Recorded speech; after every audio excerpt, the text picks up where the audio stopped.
Most people prefer to do what most other people are doing. This is a concept called social proof, and it was first coined by Dr. Robert Cialdini in his 1984 book, Influence. What this means is you need to have social proof all over your website. And there are 3 types of social proof to focus on.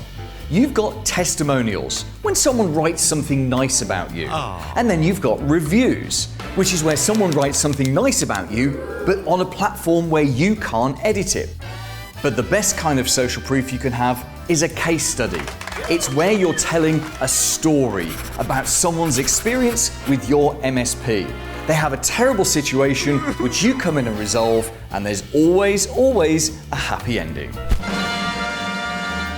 My Marketing Help is low cost and 0 risk. There's no contract and you can cancel anytime. Check out mspmarketingedge.com.